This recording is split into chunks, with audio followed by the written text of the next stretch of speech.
Okay, for those online and here in the room, we have Ilarion Merculieff.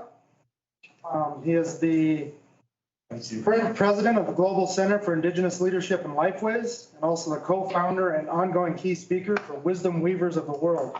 I'm not going to do too much more of an introduction because we're running short on time, so go ahead and take it away from there. Yeah, we're going to have to go fast. Ang Juan, Kalamekana, Kalamkasuda, King Unangan Way, Unangan Kuuyux. I said hello, my other self, which is the way our people greet each other every day. We are Unangan, not Aleut, as the Westerners call us, because that's the name given to us by our former oppressors. We use Unangan, and we live out in the Bering Sea, and we've been out there for over 10,000 years. And we're still here. And I said the morning tastes good. That's another way we greet each other every day. And I said my traditional name is Kuuyux. That was given to me at 4 years old. And by the last Kuuyux that was left alive amongst my people. And it means kind of like an arm extending out from the body, a carrier of ancient knowledge into modern times, a messenger. And now I'm living the legacy of my name. I've had a very traditional upbringing where literally the entire village raised me. And I had to spend equal time with the men, equal time with the women, equal time with the elders, and equal time with my peers. And I grew up on a small island, 12 miles long and 5 miles wide. It's called St. Paul Island in the middle of the Bering Sea. It was a magical place to be brought up as a child. We had, at the time when I was a kid, we had about 1.2 million northern fur seal, 2.5 million seabirds, 1,000 reindeer, and 500 Unangan people. And we developed a remarkable culture. We were the most densely populated linear mile of shoreline in all of North America for our time, in a place that's very hard to eke out a living. And, my people were quite remarkable. They built these kayaks, we call them ikyuk, that traveled all the way to Patagonia in South America. And we have stories about coming out of Egypt, going out of Mongolia to Siberia to Kamchatka, and across by our traditional craft, not by the Bering Land Bridge, as most people would say. My upbringing was quite remarkable, where, for example, the adult's job was to create the space for a child to learn, not tell them what to learn, how to learn, or to define anything. I grew up not asking a single question of the adults. I just had to watch, listen, and learn. That was my job. And the adult job was to create the space for the child to learn. And by that standard, I could expand out to the maximum of my capability without the interference of an adult, which is quite opposite today, where the adults, as soon as a child is born, they're in control. And you have to do what the parent tells you to do, and you have to learn what the teacher tells you to learn, and all of that kind of thing. I didn't have any of that. And the genius of that is that I could think critically for myself. So the only time the adults would interfere with what I'm doing or intervene would be if I was doing something that was unsafe. And I didn't have enough experience to know that this was a dangerous situation. But other than that, we view ourselves as spirit beings in human form. And And my mom would tell me, we would cry when a baby's born. and celebrate when they die. It's actually opposite today. And the reason for that is that as spirit beings, we're formless and we are completely free. And then when we take human form, we're very dense and we have the trials and tribulations of a human being. And so we cry when the baby's born. And then when we die, we go back to our free form, which is the reason for celebration. Yeah, I grew up in a way that most children don't grow up anymore. I can't remember the university that studied this, but in the United Kingdom, I think it was University of London, they did a research on children intelligence, and they found that every child was a genius. They rated at a genius level. And then when they got older, they were dumbed down because of this system of learning that children have. And so they lost their geniusness. And, you know, it's something that our people have always known for a long time. When a child, when you interact with a child, you must be careful what you say to the child and what you do around the child, and so as not to interfere with their own sacred path from their learning process. And so they were very careful with me at that point. And so I'm very thankful for that kind of upbringing, because it's allowed me to see things in ways that most Westerners don't see.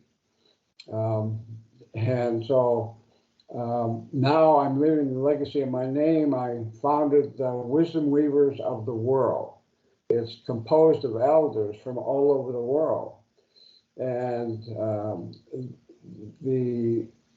this system, if you're interested in it, you can go to www.wisdomweavers.world, and you'll find the messages of the elders to the world. The first one was launched in a film, 14-minute film, which is on our website, that was launched by Reuters and news service all over the world, and was seen by some 80,000 people the first day. And what the film is about the messages from the elders. And what we did is we gathered in Kauai in 2017 to discuss only two questions. What is the state of the world as you see it now? And what must we be doing now?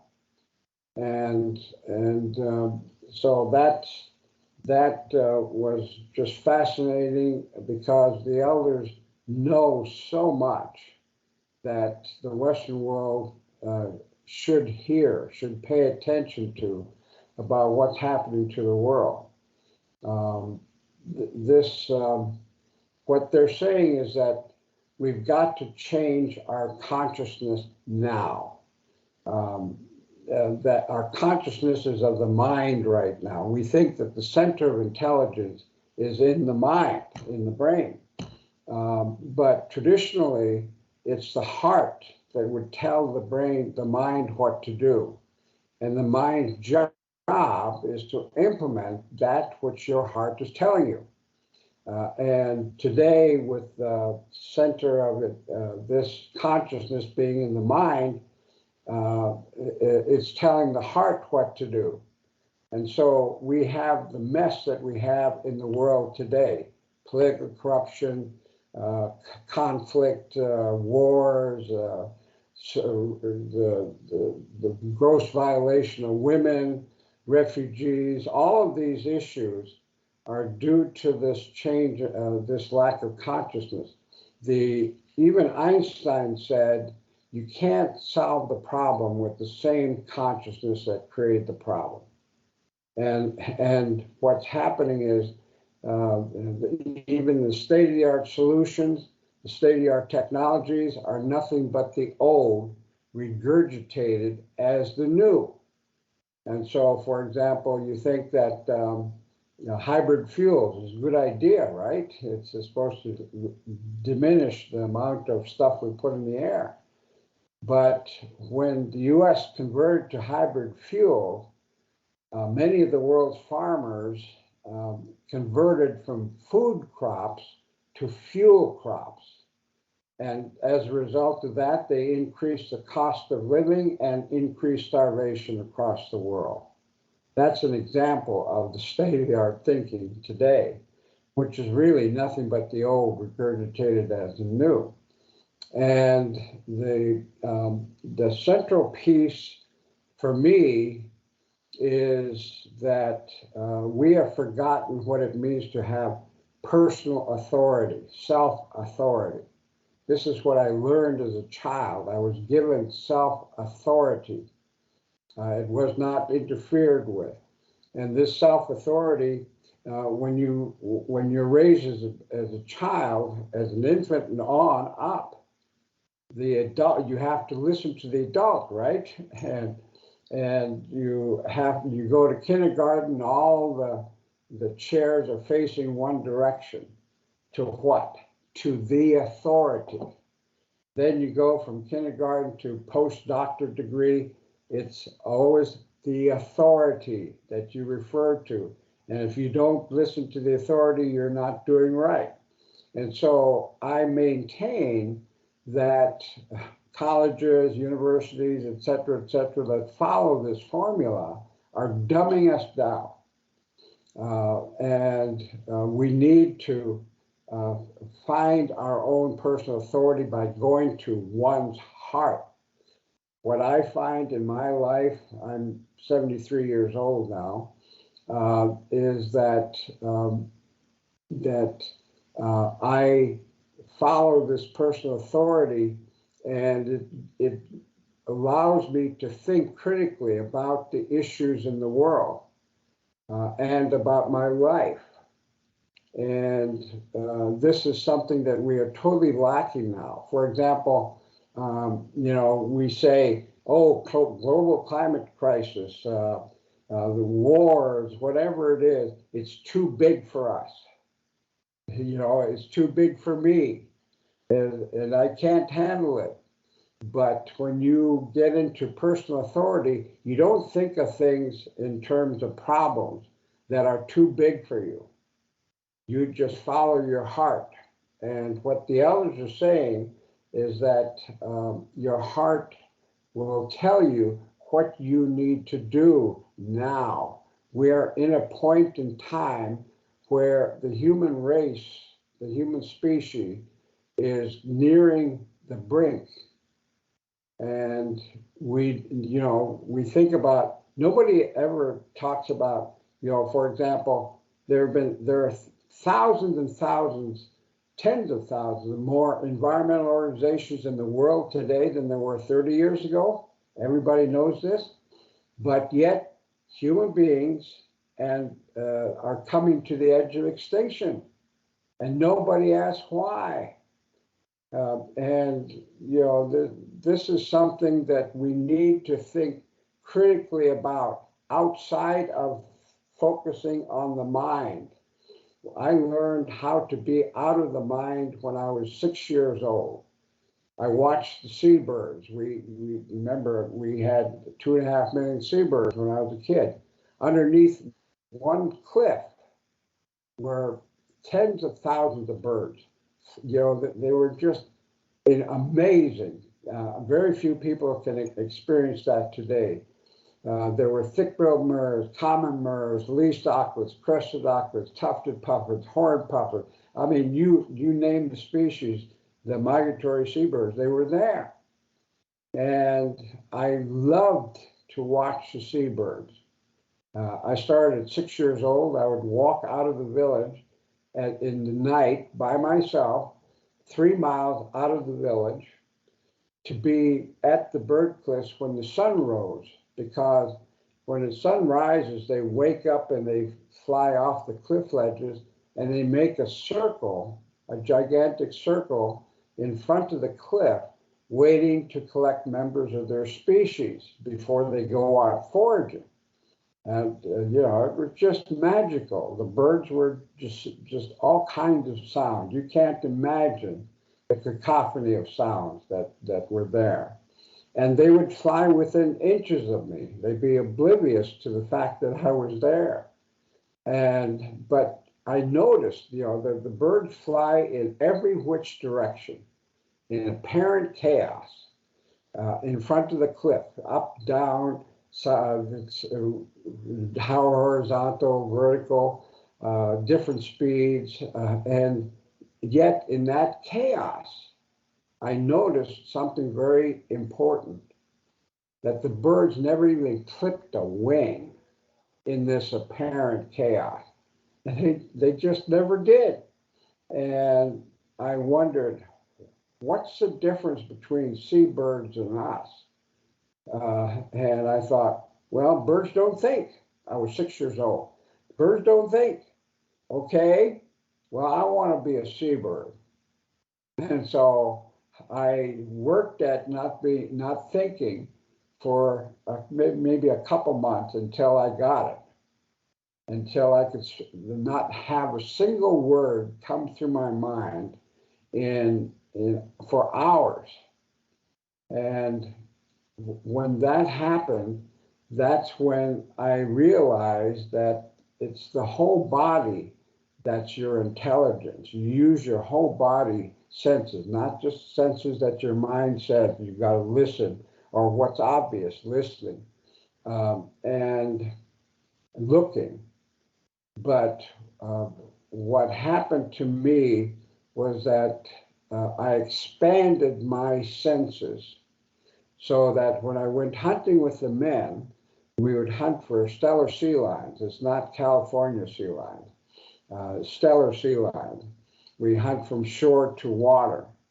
And so when I would go out there, we might wait a whole day before we find one sea lion that we can get. And the men never got daydreamy or sleepy. They just sat there, not very active, not talking very much, just focused on the sea. Now, it was 180 degrees of sea everywhere where we hunt, because we're an island, 180 degrees. And the men never got sleepy or daydreamy. But, you know, I was 6 years old. By noontime, after being there for 6 hours, I would just get daydreamy or sleepy. But the men never did. And I thought, wow, that's magical. And then, you know, someone would say, Kawakako. There'd be 4 or 5 hunters there. Kawakako, sea lion coming. And they would instantly, the men would look at one spot in the ocean, not, you know, without anybody pointing or looking. They would look at one spot. And I looked at the spot and I didn't see a sea lion there. They were convinced the sea lion was coming. And so sure enough, 5 to 6 minutes later, the sea lion would pop up exactly where they're looking in 180 degrees of seawater. And the sea lion could be anywhere, but they knew. And when I started practicing what I learned from the birds, I could feel the sea lion before it appeared. And I knew exactly where it was going to appear. Now I applied that to fishing. We hook, line, and sinker fish, jig fish for halibut. And I started out at 5 years old. I caught my first halibut at 5 years old. And anyway, I could tell when the halibut was near the line before it hit. And once it hit, I could tell you if it's hooked by the lip or the jaw or the side of the body. I can tell you what size it is, 3 foot, 4 foot, 5 foot halibut. I can tell you whether or not it's male or female. I can tell you how it's going to fight on the way up. These are things that the good hunters these qualities they had because they learned it from the seabirds. I never heard stories about that when I was 6 years old. The men didn't share that because that's part of what you had to learn yourself. And I learned it. And today we don't have that anymore because we have worked it out of our brains and out of our minds and out of our awareness. But this is something that is going to be needed during this time. The elders say that, you must let go of the sides of the riverbank, move toward the center, find those who have done the same, and celebrate. And what that means is letting go of the sides of the riverbank means letting go of all human attachments. And go to center means going to your proverbial heart center and the center of the river of life because it knows where it's going. We don't. And find those who've done the same. Find those who've had the courage, like you did, to jump. Those, according to the elders, my elders, and these elders from all over the world, is going to be the new definition of tribe. And you've got to find people of like-minded heart. And those would be your people if you had the courage to jump.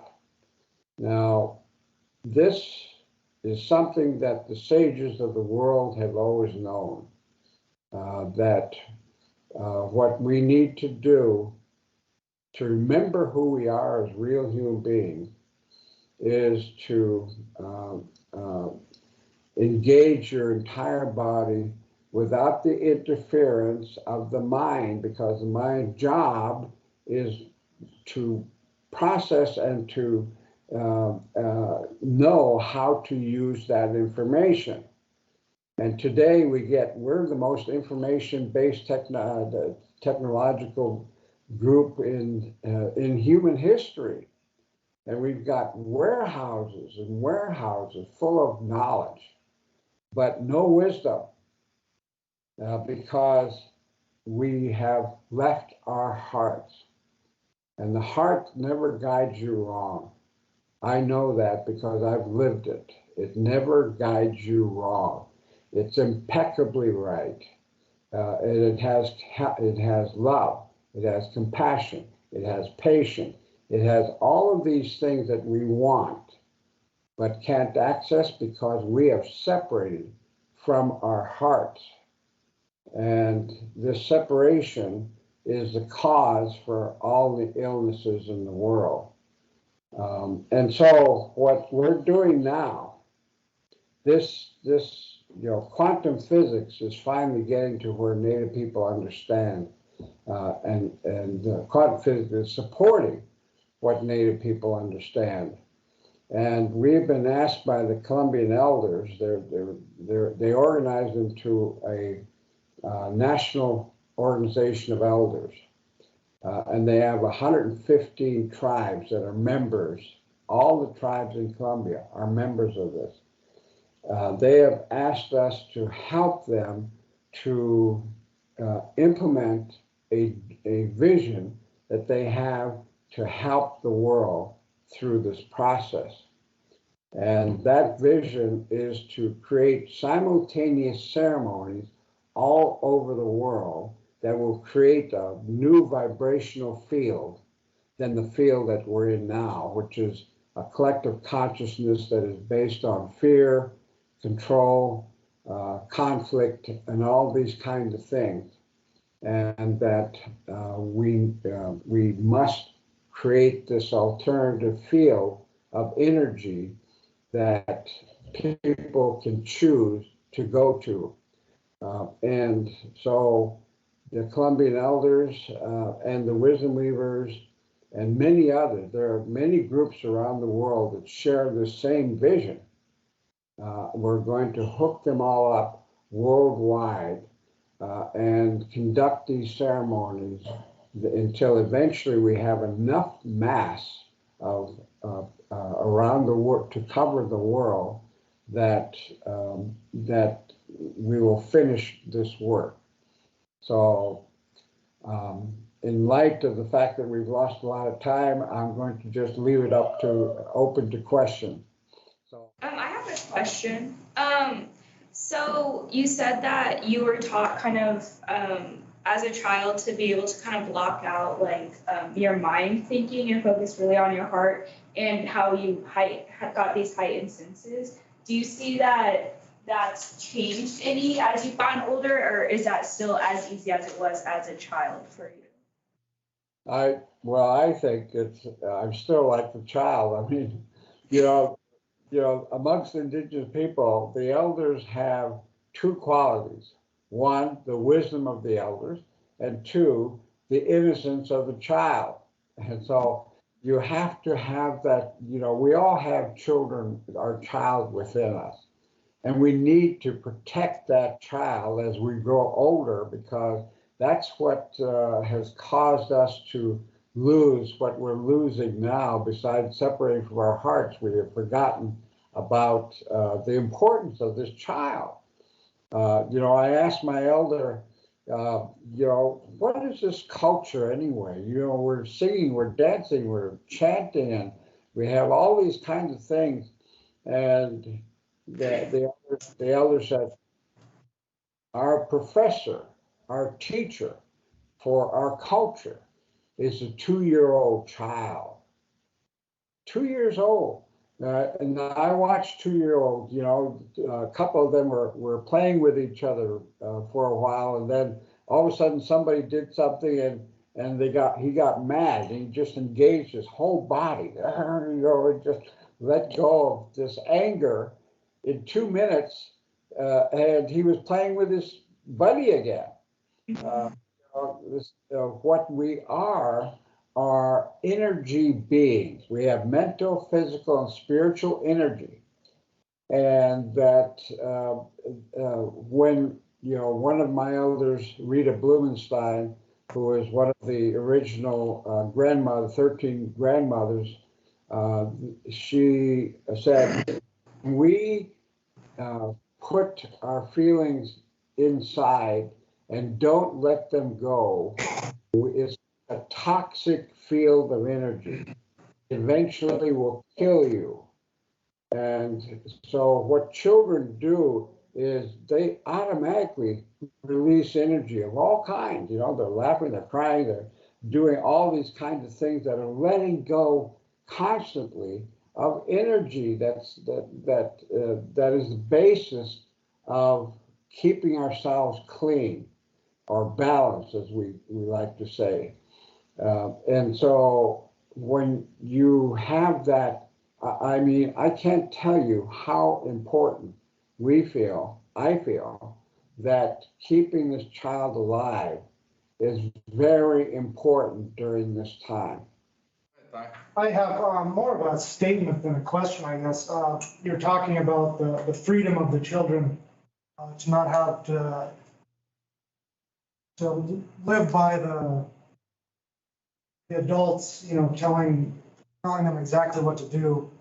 I see a parallel with that with graduate students, and we have graduate students in this room today, about this is going to be good. Advisors, advisors giving their students the freedom to explore and research things that are important to them. And I think that freedom is what creates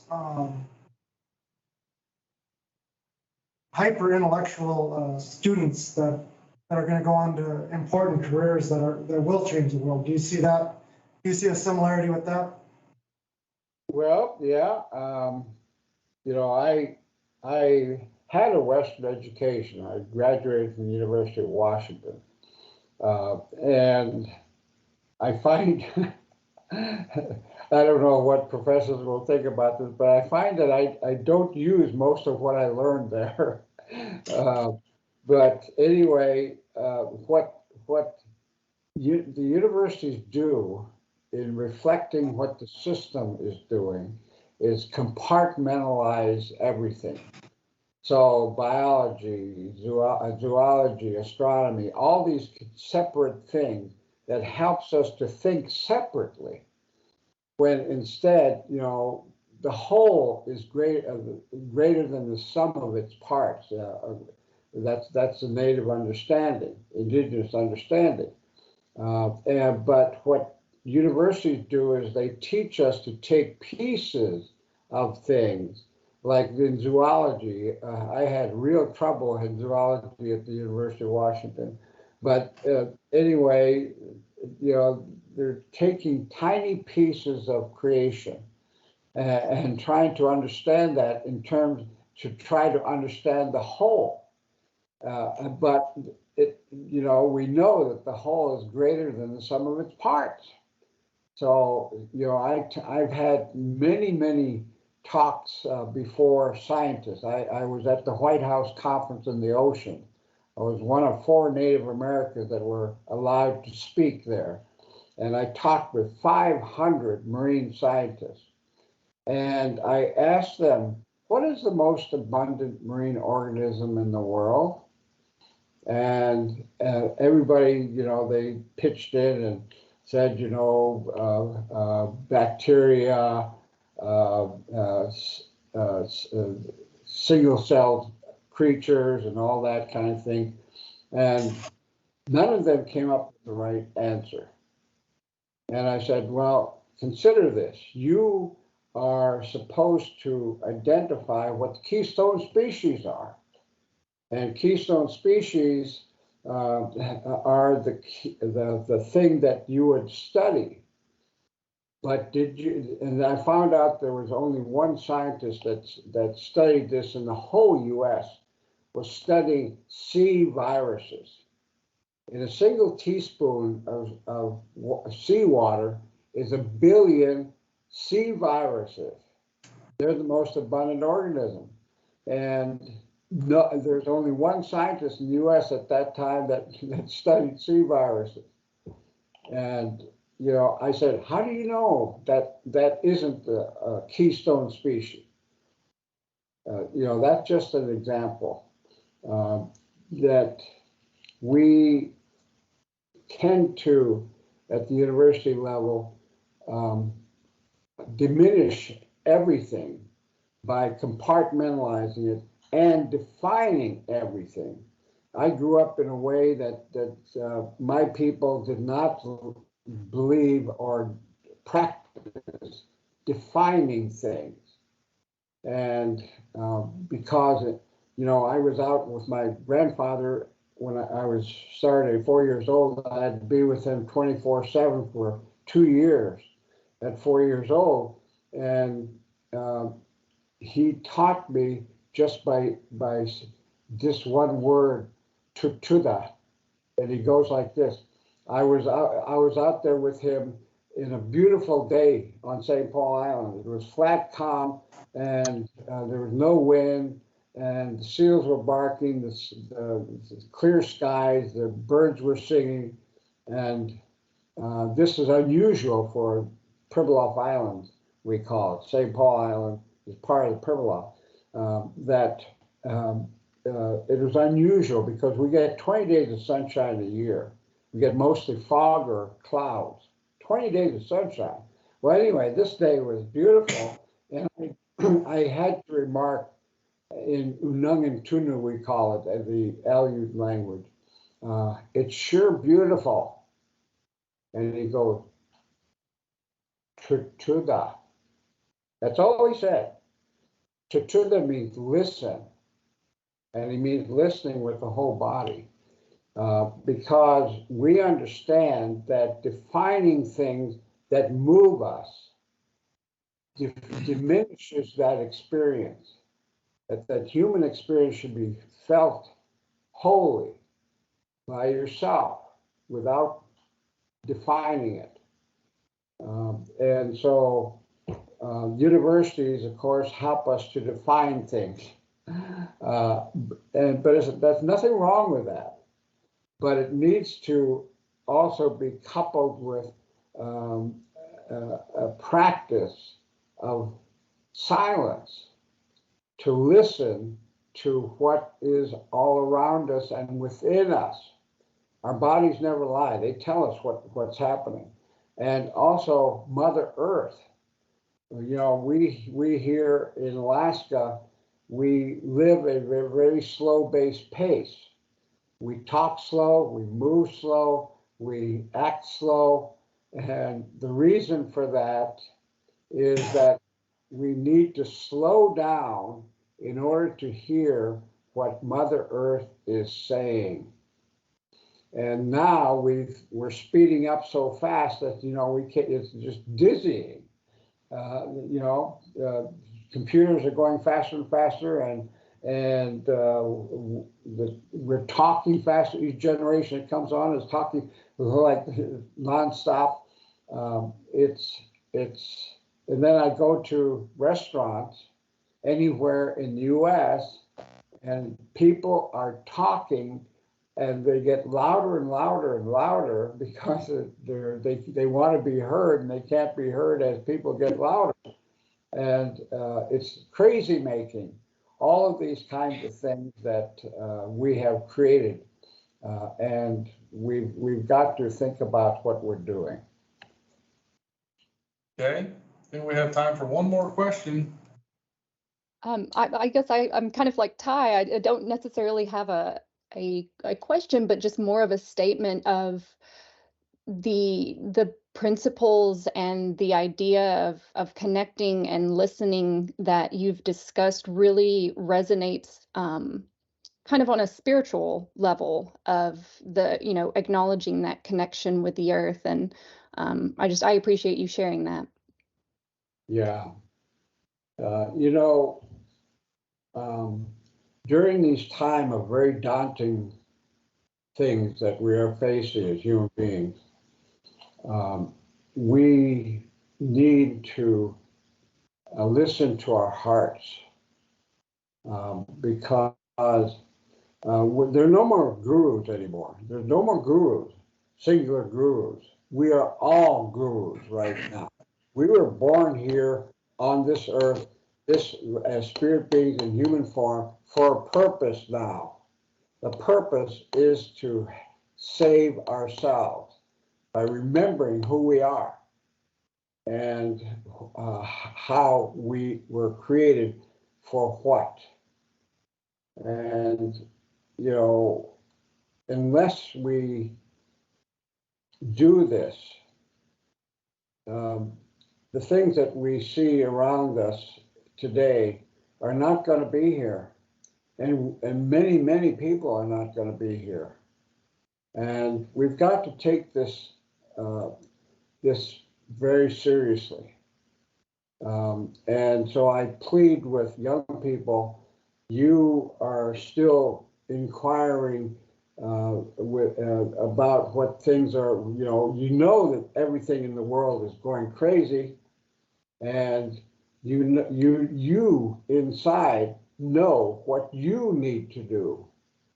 And this is needed now because the elders are saying that gift you have is for the world, but your gift is not going to be found in your mind.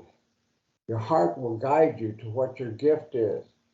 And this gift, once you have it, will be shared and will go worldwide. I am not kidding you. It's going to go worldwide. And you can do it. I know you can do it. So I pray for you, and I pray for everybody else that we change enough in the world vibrationally to change our consciousness so that we humans can survive. And Mother Earth, she survived for billions of years. She's going to survive for billions more. And, she knows what she needs to do. And so we only need to remember who we are to be in harmony with Mother Earth and everything else. Thank you. Yeah, thank you. All right.